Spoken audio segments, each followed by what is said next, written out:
roll call, please. Mr. Miller, Yes. Mr. Ruckman, Yes. Mr. Jacklin, Mr. Severns, Yes. Ms. Keener, Yes. Mr. Mahan, Yes. Mrs. Hager. Yes. We're out of executive session. And we're ready to go, I'm assuming? Video and audio and everything's ready to roll? Ready to go. Okay. All right, so at 6:10, we will get a minute jump here. Mr. Mahan, you have a committee meeting for GMP for the Mount Vernon Police Station. Mr. Mahan. Yes, thank you. Council, you have in front of you, thank you, Zach, an updated copy of Resolution 2026-80. That is not in the published agenda. We're going to amend the published agenda and add 2026-80. This is in regards to a guaranteed maximum price for a portion of the police station, and you, council, received an email. And I don't know if that packet is available to show on the screens or not, but I believe, Ms. Parks, you're here to walk us through this. And ma'am, we've got 10 minutes, so we have to cruise along. But I think a key question is, I think I was expecting, and maybe other members of council were expecting, a full GMP for the 25.6 or whatever for the whole station. So it's an important question for us tonight is, why are we getting a packet bits instead of the whole thing? And are we still looking at our, coming in under budget for our overall GMP? So Fair question. thank you, ma'am. Yeah, first of all, thank you. Could you speak into the mic? Oh, Sorry. gosh, my karaoke days are long past. You're on. It should already be on. Okay. Thank you again for the opportunity to meet with you and provide an update. It's a fair question. Multiple GMPs on projects of this size and complexity are very common. There is a strategy for managing those. We don't want to have too many GMPs because that pushes the final cost of a project too far out for most people to be comfortable with. And things like escalation and contractor availability are sometimes jeopardize that final number. For this particular project, we only have 2. This first GMP constitutes some early site work that's necessary to activate the site and to take advantage of the favorable summer weather. There's some scope that we need to get in the ground before the ground freezes and we can no longer work on it.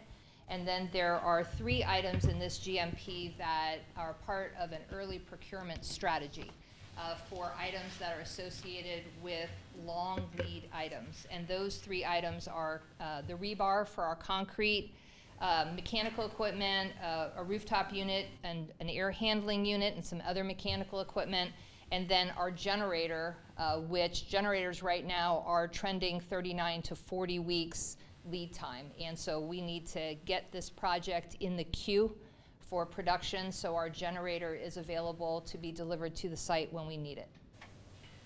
Can I ask a question? Yes, ma'am, please.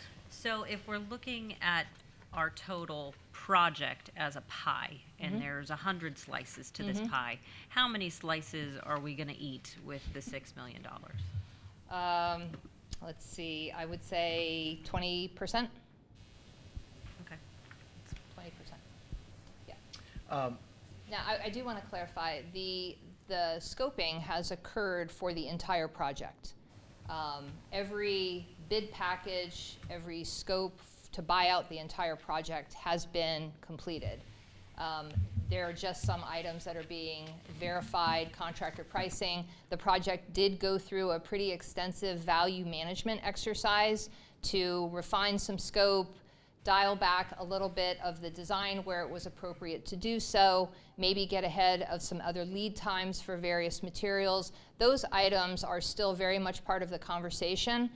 Our CM partner, CK, is very clear that Mount Vernon has established a budget for this project, and it's a not-to-exceed number. So the project team, and that would be Pizzuti, Mount Vernon, our design partners at BKV, and our CM partners at CK are all very clear on the mission, and that's what we're working towards with GMP2, which would buy out the remainder of the project.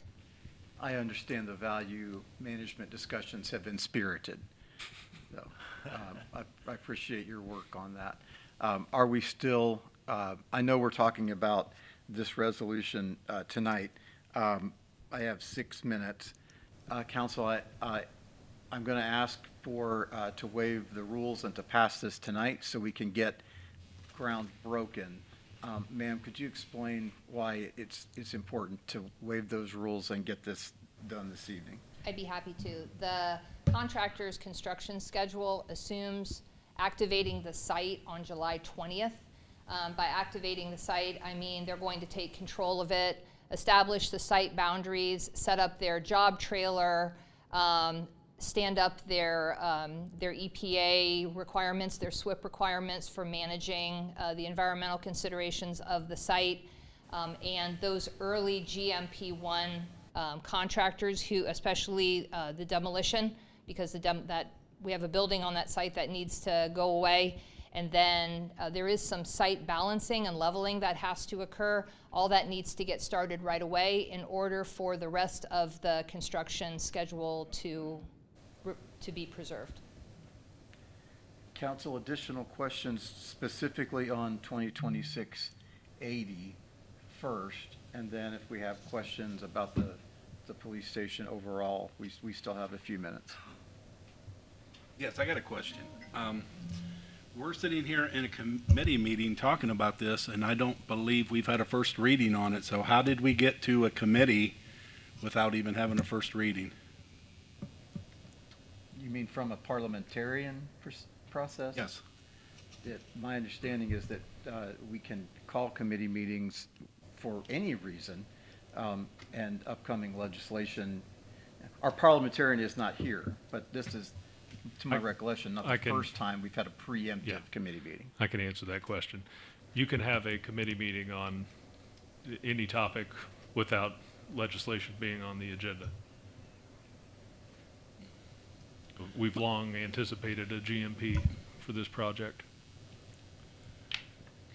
And Other what are we questions in on regards to 2016? public notice about this? I mean, that's, I guess, I mean, no one's more excited about getting this police station started than I am, okay? But I want to make sure that we're not doing anything that's going to come back and slap us in the face by saying, you know, I'm going to hear those terrible transparency rumors all over again. I'm just trying to cover my ass on that, so if you'll pardon my French, you know. I appreciate that, and I think we're all, I remember Dan Brinkman's face when we asked him, Dan, $29 million is a lot of money. How do you feel about that? And I think we're all feeling that. But that number has come down through the value management discussions, and this is one step in a long process. So I feel like we've been very in front of the public on this. This is just from my perspective. This is part of that 29 million, Yeah, correct? this is part of that. So this is like the first chunk, if you look on the board, these are things that are on the screen. These are things that we have to get a generator. I mean, you said 39 to 40 months. 39 to 40 weeks on that. I mean, we're, for weeks, you know, that, Right. these are things that we just have to start getting to the site. So it's like we're spending the first chunk of money out of here. Ms. Hager? So I just wanted to clarify. So basically, what we're voting on tonight, potentially, or at least having a reading on, is just accepting that dollar amount for as phase one of that chunk of, right? Is that correct? Yeah, to Just what is accept the guaranteed maximum price of $6,057, excuse me, 57,876, in order for these specific items, Yeah, yes. it's package number one. And I do plan to take this to its third reading this evening. Okay, understood. I do have another question. I think that you guys have done a very good job of laying this out for us and just kind of looking ahead. We know that prices continue to increase, so it's very important to lock in some of these prices, especially before the fiscal year rolls over. What do we do if we are starting to get close to that budget, you know, top? Do we just have the police officers come and borrow chairs from City Hall? You know, how do we mitigate that risk towards the end of this process? So there's a couple gates that this project will pass through. the contractors that submitted pricing for this project, as a part of their submittals, they were asked to hold their pricing until contracts were awarded while scopes were validated, and the whole team had a chance to review all their pricing for appropriateness and completeness. As I mentioned earlier on GMP2, we're working through that. The second GMP is anticipated right around August. It might come earlier than that. So that's work that's in progress. The goal being to lock down the pricing that was submitted on the subcontractor proposals. That's the goal. That's a very achievable goal. Everybody understands what's expected. Everybody also understands the construction budget for this project. If in the course of doing the project, things come up that need to be dealt with, within the GMP, there is a contingency of 2% of the cost of the work. So within the GMP, there is a pot of money that is controlled by primarily the owner to address the known unknowns that are associated with every project, whether that's adverse weather, labor force shortages, weather conditions, like I said, coordination between the trades. There is a 2% contingency that lives within the GMP that can be used to respond to those requirements. The only way that a GMP can exceed the owner's budget is because of owner-driven changes. So, like I was telling Tanner earlier, an example of that would be if next November we decide to add a helicopter pad to this project. This project does not consider a helicopter pad, nor can the contingency absorb it. Construction contingency or owner's contingency. That represents a material change in scope that would come with additional design, permitting, construction, inspections. At that point then, Mount Vernon would need to increase the GMP to pick up that scope. So there's lots of checks and balances. Once we onboard all of our subcontractors, there's many things that occur in the field that are managed by the construction manager. Everything from phase pull planning, where the contractors who are actually doing the work figure out like who goes in first, is there a better way to build a mousetrap? You know, it's an ongoing progress that occurs across the entire duration of the project. And then from the owner's side, if there are additional things like FF&E or art or signage that are required, those things can either be added to the project or picked up on a future expenditure through things like an operational budget. They don't necessarily have to be a part of the GMP. The GMP only deals with the work that CK, as our construction manager, has responsibility for. Everything else is at the discretion of the owner. So if you want to add to the project and increase that GMP, that would be an eyes wide open decision that Mount Vernon would make. Thank you, ma'am. I'm actually over time, but that was very helpful, and we appreciate you being Yes. here. Thank you very much. Thank you. Okay, we will now adjourn the Finance and Budget Committee meeting. Mr. Jacklin is up next with from Land Use and Development, has a meeting to propose Arista Villas incentives. Mr. Jacklin. Thank you. So my first question is, are we allowed to talk about this outside of executive Yes, we session? Okay. I wasn't sure. We took care of that at the last council meeting, so that's correct, Mr. Dooley, yeah. Yeah, we're good. Really, this was to offer if anybody had any questions regarding this legislation, or if administration would like to comment. Council, I might, if I may, impose on our attorney from Bricker, Graydon, Wyatt, Darby Dooley, to come on up here too. But Darby sent this to me, and council, you have a copy of this. This is the updated. One is for Arista Villas, and the other is for Founders Grove. There are a couple of things just to. Darby, you want to come up and just kind of walk everybody through this, if that's okay, Mr. Chair? Yes. Thank you. Good evening, everyone. As the mayor indicated, my name is Darby. I'm a public finance associate with the law firm Bricker, Graydon, Wyatt that serves as special counsel on the Arista Villas TIF and NCA incentives and on the Founders Grove TIF incentive that we're discussing here tonight. So, do you want to, this is on Arista Villas, so. Yeah, I can take it from the top. So starting with Arista Villas, we have two incentives here. We have the TIF and the NCA. And so the actions that we're taking tonight is that we're having the second reading of the ordinance that will approve the NCA application. That's a new community authority application. And we have the second reading of the TIF ordinance. That's tax increment financing ordinance. And these are the documents that will actually create the incentives. So we're not approving them tonight, but we're moving the process forward. And we have a couple public hearings coming up and key dates for those. So we have a TIF hearing planned for August 10th, and we also have an NCA hearing planned for July 27th. So I'll repeat that, July 27th for the NCA hearing and August 10th for the TIF hearing. And I'm happy to answer any questions or to discuss any of the finer points of those incentives.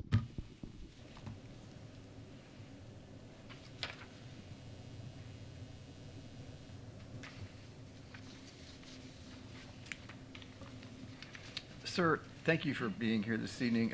Is there anything unusual about either of the requests, either in the amount of mills that's required, or is this general, this is very general, normal language for the TIF and the NCA? As of right now, I would describe both of these as normal, and we haven't yet fixed business terms, and so we still have flexibility to craft the deal. So at this point, we have a couple non-negotiable things for the benefit of the community, such as we're making the school district whole as far as the TIF incentive. And as a reminder for everyone, what the TIF does is that it redirects certain property tax revenue. And so it's important sometimes to make sure that something like the school district isn't affected by that.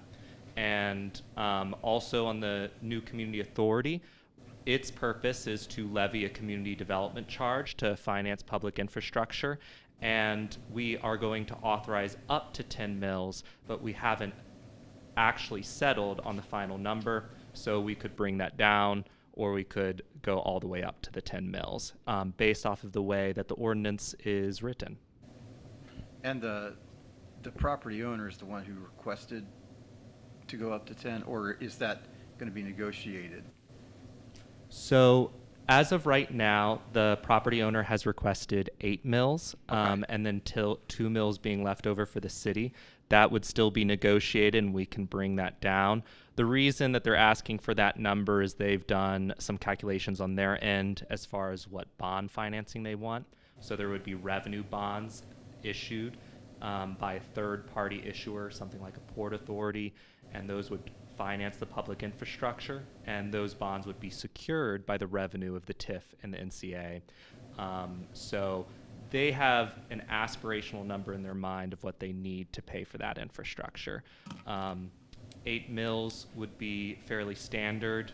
The TIF revenue, they would give us an estimate of their costs, and then we would typically put a limit on how much they can get from the TIF revenue. So all those business terms are yet to be decided. But the city has done these types of deals before, so we have some parameters of what we would expect to see. This has to pass before negotiations officially start, correct? I would say that you can actually approach it multiple ways, and I think that we're entering the territory of when we would start negotiating. So you would go into the final adoption of the TIF resolution having an idea of what the business deal would be. So probably within the next week or two, we would want to start fleshing those out. Final business terms can trail behind the final adoption of the TIF ordinance. That's totally fine. But as far as the timing of the developer and what they're hoping for, I would expect that they would want to start that conversation sooner rather than later. So once we authorize the TIF from the final approval, the mayor would have flexibility to negotiate those business terms a little further, so long as it's not materially adverse to the city. So flexibility still exists, but you want to start narrowing in on what you're actually going to ask from the developer for the benefit of the community. Thank you. Sir, I think this is something we generally understand, but just to help clarify this for me, the owner, builder, doesn't have to ask for a TIF or doesn't have to join the NCA. They can just build if they want, but this is a win-win. They can access financing, and then, as Mike Hillier started this whole process with the NCA, growth pays for growth. So could you help clarify that for me, please? Absolutely. So this is all really about public infrastructure that is needed to support residential development.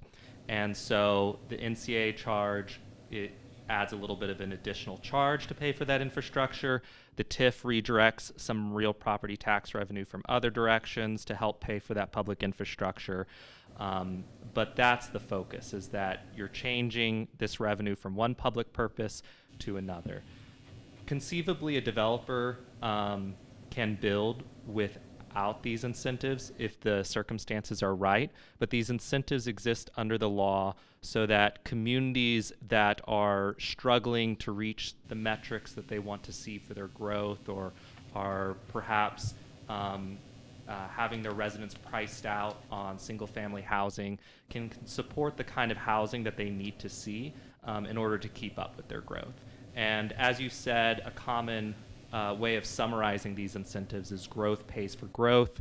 Only the community itself is affected by these incentives. It doesn't affect any other property outside of the new development. And so the idea is that the new development creates revenue that helps pay for the new development. Sometimes I've also heard it said that established residents have already done that work and paid their dues, and now you have new residents coming in, and so they're helping pay their way forward for their own for their own residences, for their own community. Thank you for that explanation, and I think that's important because I think people, residents, and could have been myself if I didn't understand NCA and TIF a little better, would think that, hey, this is coming out of my pocket to pay for these new housing developments or whatever, and that is not the case. And I think that that kind of an explanation is very helpful for the public to hear. So, thank you.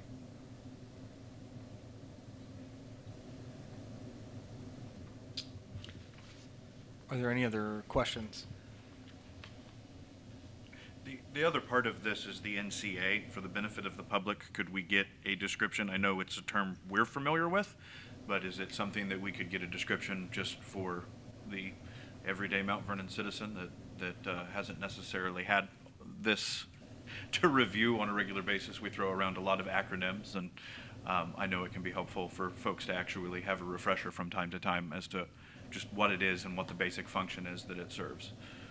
Absolutely. So in the economic development world, we sometimes joke that it's alphabet soup. You have CRAs, you have TIFs, you have NCAs, and you barely remember what they all mean. But a new community authority is a specialized entity that can be created under Chapter 349 of the Ohio Revised Code. Setting all that aside, its main purpose is just to be able to add a little bit of extra revenue onto a property. And as we discussed, you have flexibility in what that means. So you add a charge, and that's a real property tax in operation, even though we call it a community development charge. So when you're in economic development, you can basically do three things. You can add a little bit of extra tax for a special purpose, you can redirect tax, or you can take tax away. You can give a tax break. And so in this case, we're doing two of those three things. Through the NCA, we're adding a little bit of a charge, and with the TIF, we're redirecting some existing revenue. So the NCA, it will be a separate entity from the city. It will have its own board. It has its own oversight rules and compliance, and put all that together, another benefit of it is that it's able to operate separately from the city's main budget in some ways, and so to also insulate the city from taking on some of the involvement with the development.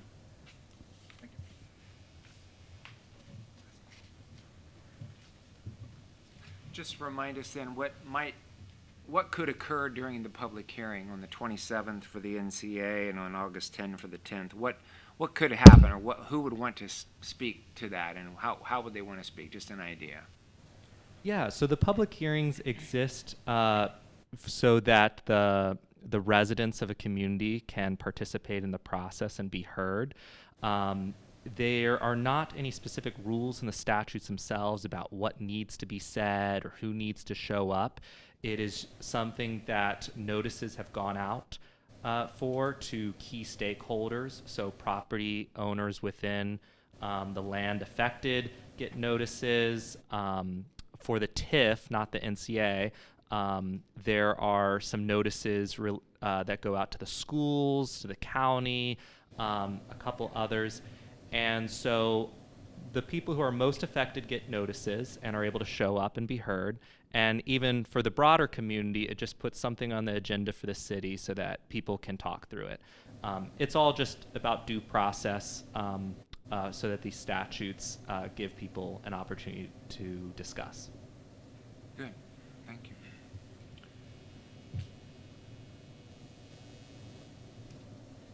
Is there any more questions? Just for the folks who can't see our next steps and timeline, before the public hearing on the TIF, there will be a draft TIF agreement that will be available and circulated to council and available for viewing.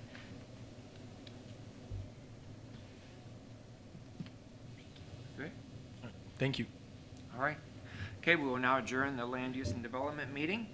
And now we have 4 meetings in a row by myself. And Mr. Mahan is going to take notes for me. Thank you, Mr. Mahan. So first meeting we're going to call here to order would be a meeting to discuss Resolution 2026-69. I think, Mr. Sawyers, are you going to speak to this a little bit, please? Yep, this is quite simple. Bo Lacey had the property at, and still does, have the property at 9 East High Street.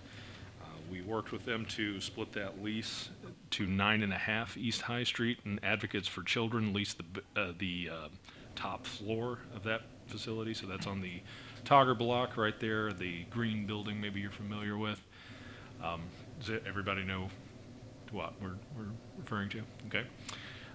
After that was taken care of, the original lease that Bo Lacey had was for the entirety of the building. So all that we are approving now is basically a revised lease for a lower payment for Bo Lacey, which they would appreciate now that they have a smaller footprint in the building. Questions, council, at all? Is there a separate entrance? That building, there's like when you walk in the door, So you there's, can, yeah, there's a main entrance that you'll either go upstairs or off to Okay. the, yep. Which I believe they use as a showroom. All right. Okay, council, this is up for third reading tonight, so we'll plan to try to adopt this and get this lease moving forward. So we will adjourn that very quick meeting and move to the next one to discuss Resolution 2026-74.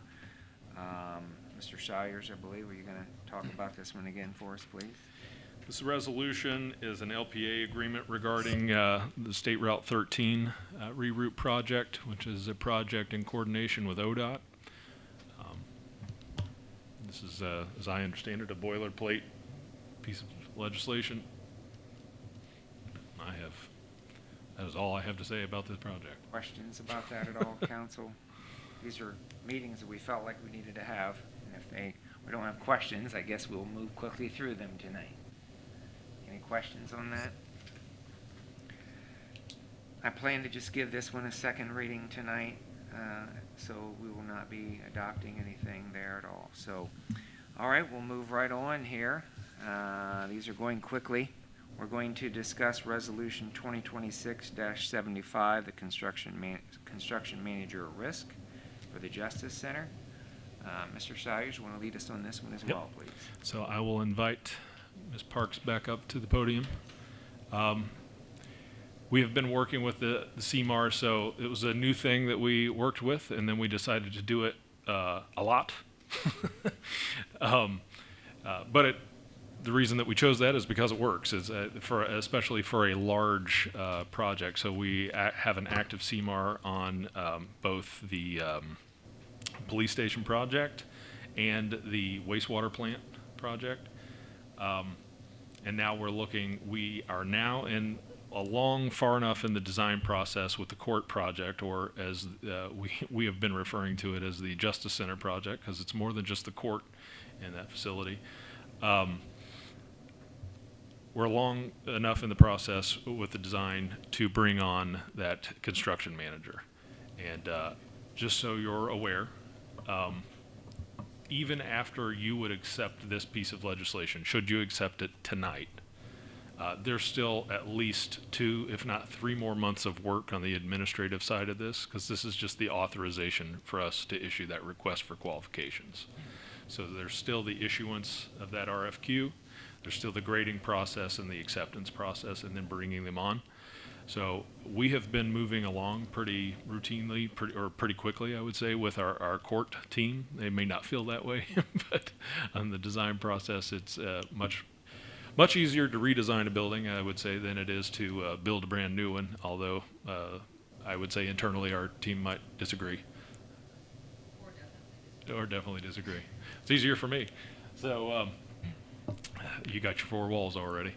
But that's where we are in the process. BKV is that design architect, the same design architect that we have on the police station is the same design architect that we're using for the court, although they do have a sub that is making recommendations along that is specific to court design. But I'll let Cigarette talk a little bit more about the CMAR process and where we are on the court. Thank you. As we discussed for the police station, a CM at risk delivery model is preferred over other delivery models like CM agency, GC, occasionally, depending on the type of project, for a few very specific reasons.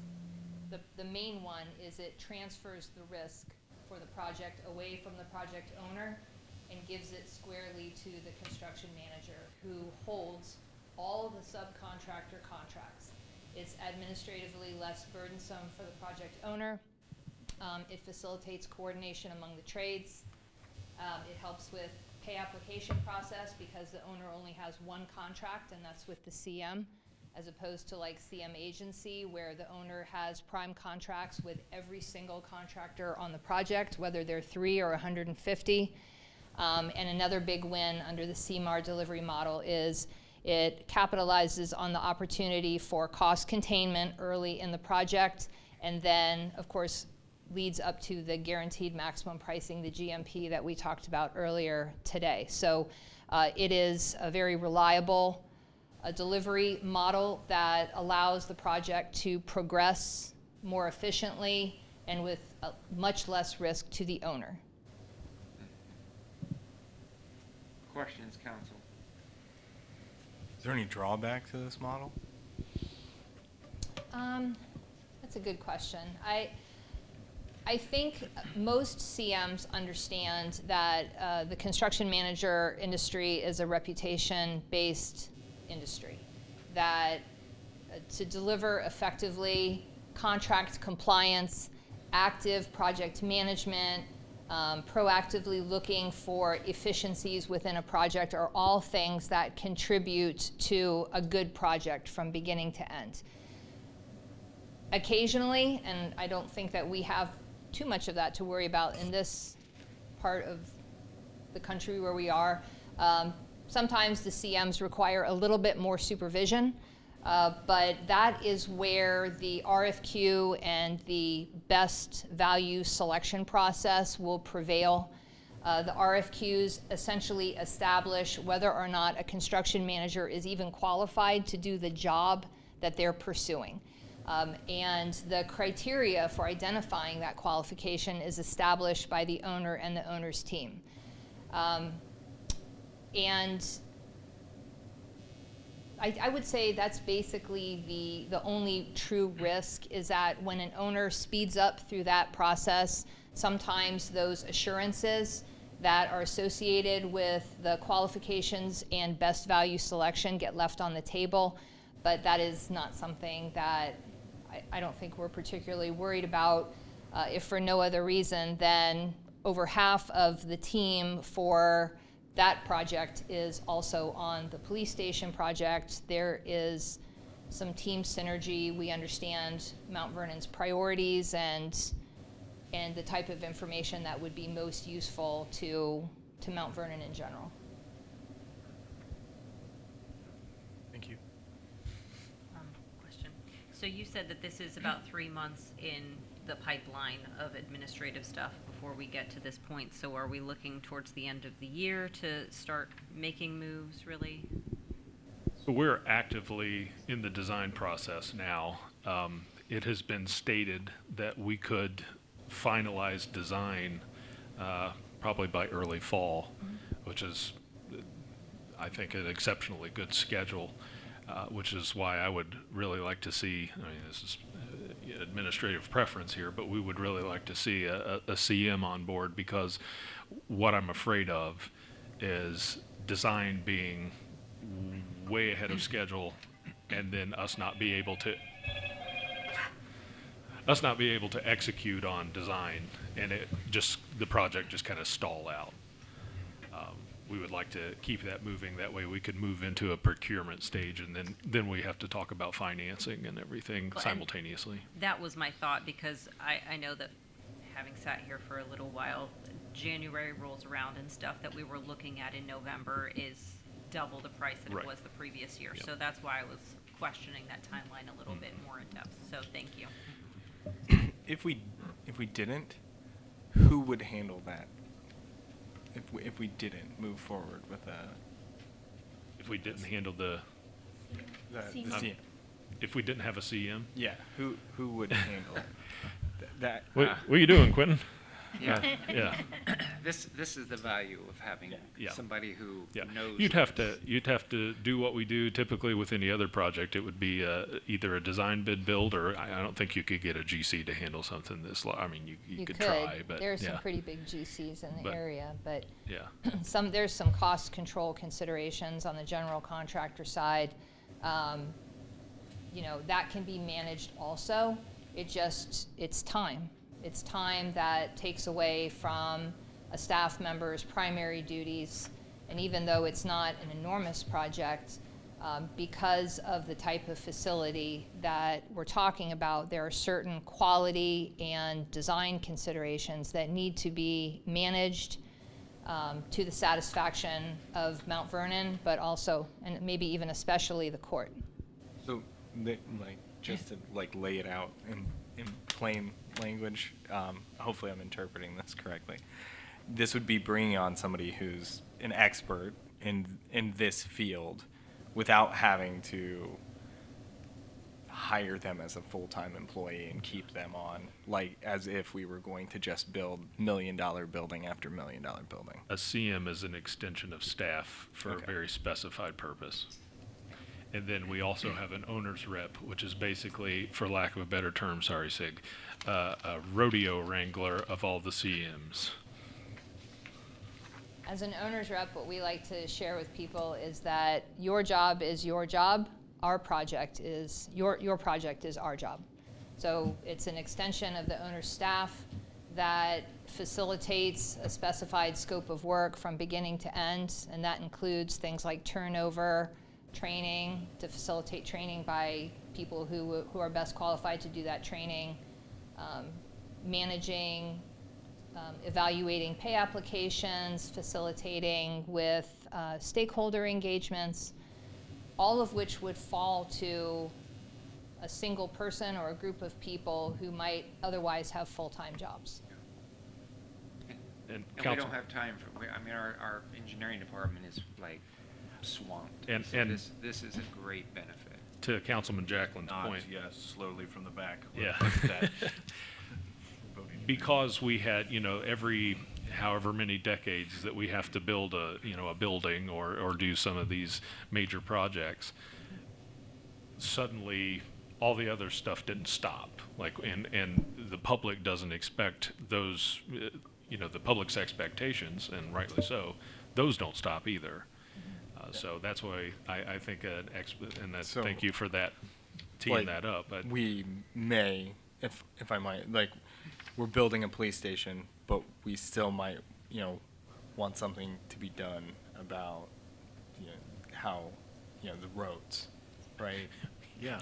yeah, We have a little project called State Route 13 South Sandusky Street coming up, Yeah. so, I yeah. think the title of CM at risk really does sort of lash it up, and that is what I'd like to leave you with. There's always the concern of shifting the risk of a project away from the owner. And CM at risk, because they are your only contract, and every subcontract who's facilitating the entire project scope answers only to them. The risk falls squarely with the CM at risk, whether that is cost overruns, schedule delays. Now, there are certain circumstances where schedule delays are beyond their control, and those are typically addressed in the contract documents in terms of, acts of God, weather delays. But there's information that needs to be provided in order to justify a claim like that. But for every other thing, the goal will always be to insulate the project owner from the inherent risks that come with any type of a project, whether it is a renovation of an existing building or a new construction like we have with the police station. That is the key benefit of CM at risk. And they take on liability then during the construction process. So if, they accidentally build a wall straight through this room, That's on them. That's on them. All right. Thank you. Yeah, it's very beneficial. Council, I do plan to take this to, suspend and take this to a third reading because we do need to we want to get this moving. So, that's why we had this committee meeting tonight. So, any other questions? for the benefit of council and for the benefit of the public, the police station, as we are moving forward on the police station, that is only one piece of the plaza building issue. So I appreciate council if it would be so inclined to move forward on this as well. As we vacate the plaza building, that is, a portion of that is also the court, probation, the law director's office, and the police station. So as a part of our goal in this administration is to vacate 5 North Gay Street. And this is as soon as possible, and this is a big piece of that. So I think a lot of times the police station, rightly so, sucks all the air out of the room in the conversation because it's a new build, but this is another piece of that goal. So we appreciate that. Okay, we'll adjourn that meeting. Thank Thank you. you very much, yes. We'll now move on to the next meeting to get an update. Quentin, if you would like to come up, we're going to get an update on our streets projects that will be completed and that were completed in 25-26. Yeah, I need to have that. And then those that are hopefully going to be completed in the next year. So I know a lot of people are asking about what projects have been done and what will be done. So Quentin, could you help us out? Absolutely. So if you direct your direction over here, your attention over here to your left, we put together a little spreadsheet to talk about what we have referred to as the 2025. Is the mic on? You're on. You're on. Yeah. 2025 resurfacing project, which only some of it was completed in 2025, mainly the top two that you see up there, the Gay Street parking lot, and then Spice Alley, which is right behind that parking lot. This is a parking lot at the corner, not quite at the corner, but at Vine, between Vine and Gambier. So across from the former Mount Vernon News. This parking lot was redone, and then we did some improvements on Spice Alley. Now, the main contract that we had that didn't actually get done until this year included resurfacing Venture Drive and Vernon View Drive. Both of those were funded, as far as I can tell, entirely out of the Coshocton Avenue TIF. And then Terrell Drive was funded partially with capital improvement funds and then also with the permissive tax. So that's a revenue source that we request from the county. So it goes through the county and then it kind of builds up in their coffers. And when we do a project, we can request it back from them. Highland, North Ridge, Clearview, Oakway, East Chestnut, Martinsburg were all funded for the most part, out of capital improvements. I think there might be some stormwater funds here and there mixed in. It's kind of hard to separate that out the way that we have everything broken down right now. But if you want to know the exact details, I can surely get those. If you look at what our estimated cost was, we were expecting to spend about 1.9. We didn't have estimates for the top two, Gay Street parking lot and Spice Alley, because those weren't in our original project. They were actually change orders added in. And then the Greenwood and Burgess Street project was also added in. This was a request from ODOT that said, hey, we've got some money that we can't spend. Can you spend it? And we said, yes, we can. So we decided that this is an intersection that needed improvement. So this is there at West Burgess Street and North Sandusky Street. And with the development of Heartland Commerce Park, there's a lot of truck traffic that really wants to go down that road. So we'll be widening that to happen later this year, and then resurfacing all the way down to Greenwood, and then on to Greenwood all the way to the train tracks there. So we don't have a final cost for any of this. Even though most of this work is 100% complete, I don't want to say anything's final because we haven't closed the books on the project yet. So I'd give you a number, and it would probably be wrong once we go to balance all the quantities at the end of the day. Zach, if you could go to PY 26 at the bottom. Any questions on the 25 resurfacing stuff? All right. So the 26 one, you're going to see something really small here.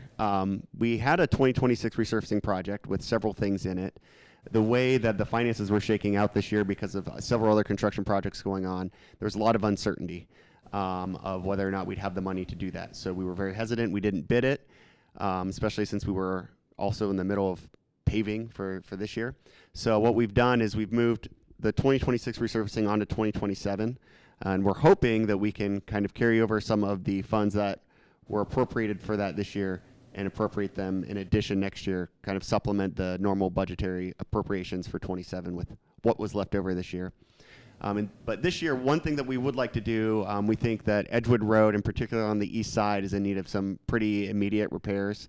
There's a lot of relief cracking and just really bad wear, and we're having struggles with edge retention there.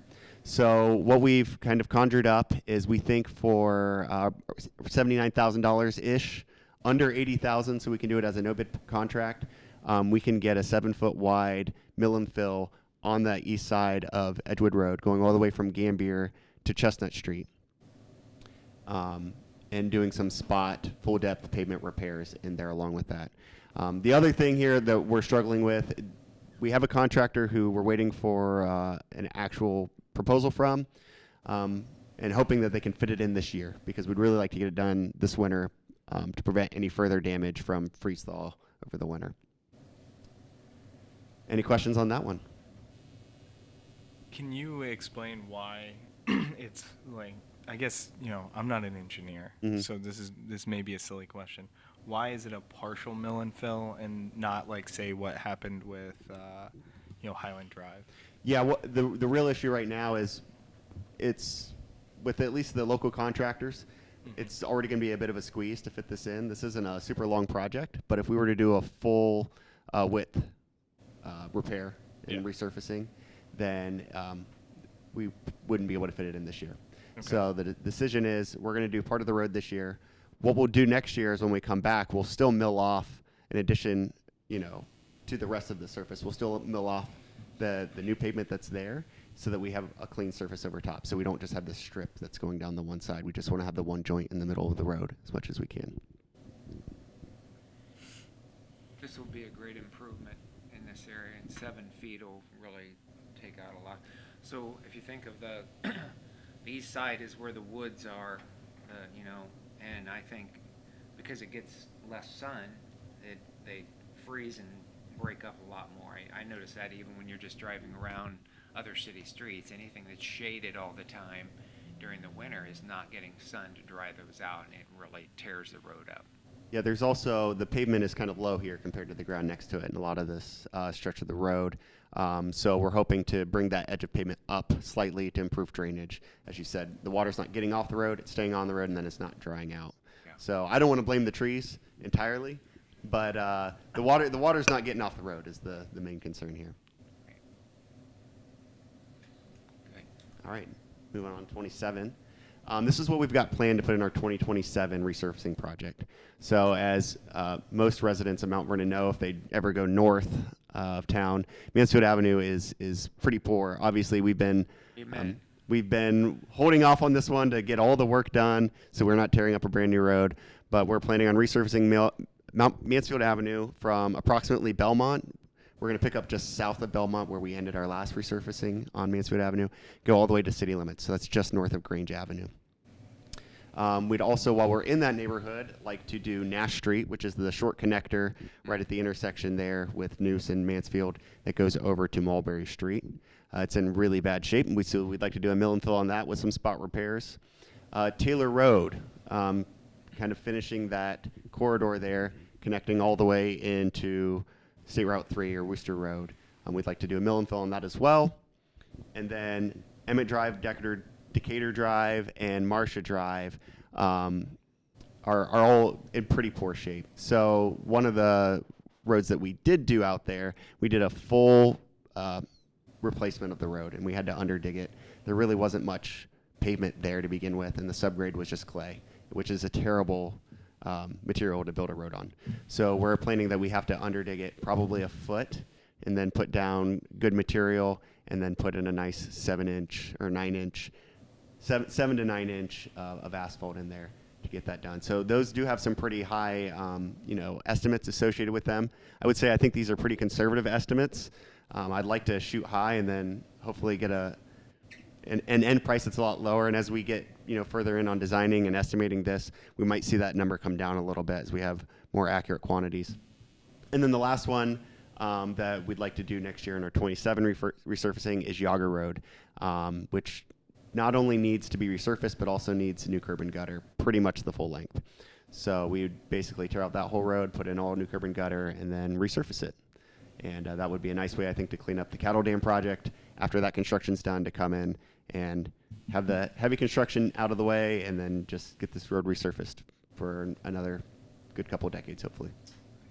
Council, what you will not see on this project is a chip and seal project in the south end of town. That was a full sentence. So the first 6 on here, council, are basically, we received a pretty good grant, the CDBG grant and other funding, basically up around Dan Emmett School. All this is, the first 6 are all still in that region, but there are other major needs there. And if you've driven Mansfield, which I do every day, I've lost a couple of my fillings, and I'm gonna have to go to the dentist. But it'll be really nice to get that taken care of next year. So these will be priority for us next year, which will be very good. And the public has been asking about some of this. I get questions and everything, so I appreciate you having this specific in detail for us. So, any other questions, council? I have one question. I don't see Edgewood on 2027. Yeah, I'd love to talk about that. So I actually had a presentation for ODOT this morning. We applied for a small city grant through ODOT, and this allows us to do improvements on federal aid routes. So Edgewood Road is actually a federal aid route, which is good for us because that means we can get money from the higher powers, would it be. So that grant, it's about $1.6 million we're asking for. That would include resurfacing Edgewood Road, Mount Vernon Avenue from Newark Road all the way up to Edgewood Road, South Division Street from Mount Vernon Avenue down to Martinsburg Road, and then also doing the small section of West Chestnut Street that goes to Norton Street between North Sandusky and Norton, and then Norton Street from West Chestnut Street down to West High Street. Those are all federal aid routes. I think we have a pretty good application in. Unfortunately, I was told they have, I think, 25 applicants is what they said, and a budget of $12 million. So if they're all asking for, $1 to $2 million, then not everybody's going to get what they want.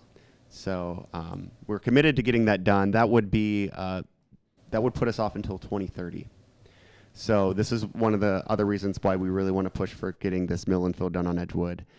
It's possible that we might have to do some other pavement repairs between now and then, but we'd like to at least do what we can before we go in and actually kind of reconstruct the road. Thank you. All right. Thank you, Mr. Platt. That'll conclude that meeting. So we're pretty much here on time. We do have one more committee meeting by Mr. Mahan from Finance and Budget. Mr. Mahan. Thank you, sir. Council, in front of you, you will see Resolution 2026-73 and an extensive amendment. What we've got here is we had originally scheduled this committee meeting to discuss the whole of the legislation, but Auditor Brinkman is unable to be here, and this is really kind of his baby. So what we've done is essentially cut out he's looking to rename and have a landing spot for, several things that you can see. We've cut all of that out. It will come back. We're not killing it. It's just, the auditor will bring it back when he's able to be here, and we're separating out. We're not doing any renaming. What we're doing is just bringing a new line, which is now, was D and E and is now A and B, and these are important to legislation that we also have on the books, 2026-72, having to do with the water fund and the sewer system revenue fund. So what this is, so 2026-73 is going to be amended, if you, at your pleasure, and will now only be about one section and lines A and B. And Mr. Sawyers, if you'd remind me on 2026-72, or Amberly, if you could help me, these are landing, let me find that, excuse me, 2026-72. It's 72 and 73 that go together, in a sense. I didn't catch that, ma'am. Yes, it's 72 and 73 that go together in a sense. Right. So And 72 is supplemental appropriations. And then 73 creates the line. creates the lines. Yep. Right. Okay. Essentially- Anyone have that up on their PDF? What page are we talking about for 2026-72? I believe of a 70. packet, I have page 21. Page 21 Yep. on your PDF, I believe, is the target of lines A and B.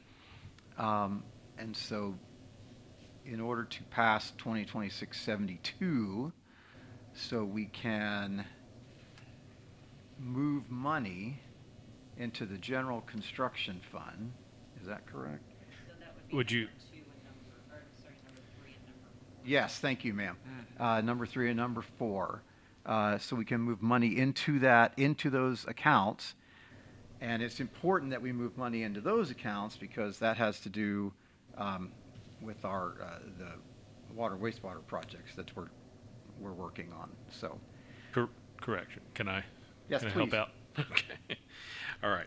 So because we are making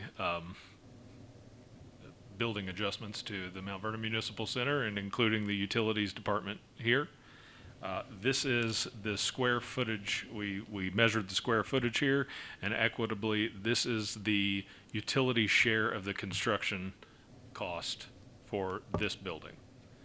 So we are creating out of general, or out of the water fund and out of the wastewater fund, that's the sewer system revenue account. We are creating a line, general construction for water and general construction for sewer. So Thank we you need for to that create those clarification. lines, and then we need to supplementally appropriate. So we need to create the line first, the line needs to exist. And then we need to supplementally appropriate, it's hard to say, those funds into each of those so they can shoulder the weight, and it's not entirely on the general fund. So, excellent. Thank you for that clarification. So, Council, again, any questions on this? Essentially, this legislation did 3 things, and we've stripped out 2 of them and really stripped it down just to get some lines created so we can get these funds, these lines funded. So Say that 3 times fast. just for clarification, we will do 73 first, and then we will do 72. That is Yes. correct, ma'am. So when everybody thinks we're doing it backwards, we're actually. There was some method to the madness, yeah. And this is on its second reading, but I'm going to take this to its third reading to get this little bit of this done. Okay, any other questions?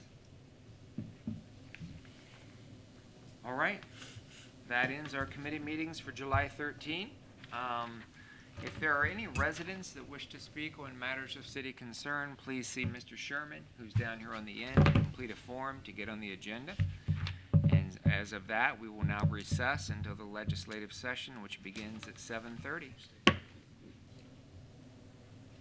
Forms for public speaking are at the podium.